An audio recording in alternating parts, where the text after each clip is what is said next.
Welcome to Coding with Kids. My name is Kalia. Mine is Andrew. Today we're in Edabit. So Edabit is a coding platform where there are lots of coding problems to solve, and you can solve the problems using different kinds of coding languages. So today we're going to do 3 easy coding challenges with Python. So our first problem is called recreating the abs function. The abs function returns the absolute value of a number. This means it returns the number's positive value. You can think of it as the distance away from 0. Create a function that recreates this functionality. So for example, here's what the abs function does. It will turn -5 into 5, so remove the negative sign. If it doesn't have a negative sign, it's just going to return the same number. Here 250, it will return 250. If you give it -3.14, it will give you 3.14 without the negative sign.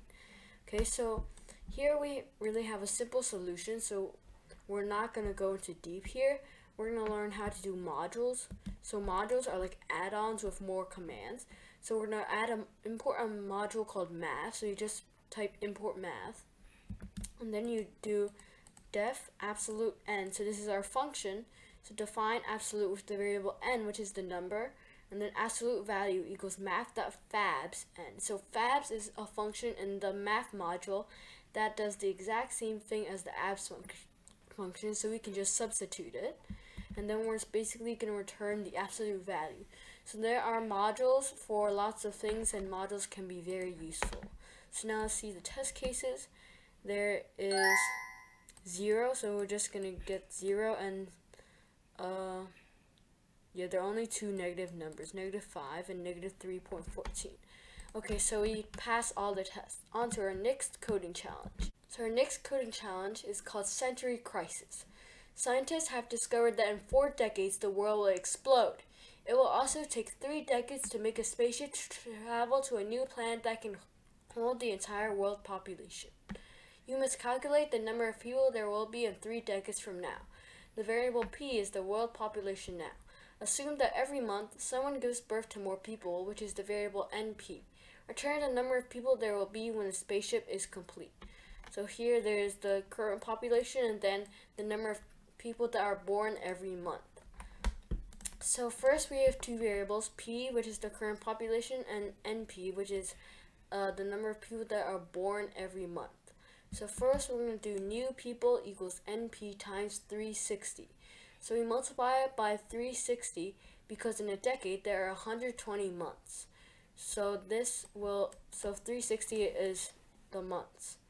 So now that we have the number of new people, when you add it to the current population, so we're going to do new people plus p, which is the variable people. And then finally, we're just going to return the variable people. So now let's see the test cases. There's 5,240, which is current population. 3 people are born every month. That's still over 1,000 people born in 3 decades. Okay, so we pass all our tests. Onto our final coding challenge. It's called football points. Create a function that takes the number of wins, draws, and losses and calculates the number of points a football team has obtained so far. Wins get 3 points, draws get 1 point, losses get 0 points. So here 3 wins, 4 draws, and 2 losses.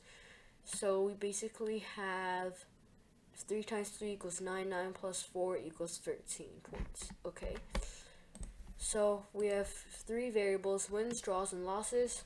We calculate the points first, so we're going to do W points equals wins times 3, draw points equals draws times 1, and L points equals losses times 0. So these are the points now. Now we add them all up for the total amount of points in the variable total points, and we return that variable. So now let's check it and see the test cases. There's 0 wins, 7 draws, and 0 losses. That's kind of lucky and unlucky. And there's the 0 wins, 0 draws, and 15 losses. That's just sad. Yeah. Okay, well, we passed all our tests. Well, that was fun, and that's it for today. Thank you for watching. Remember to smash the like button and subscribe. Bye-bye.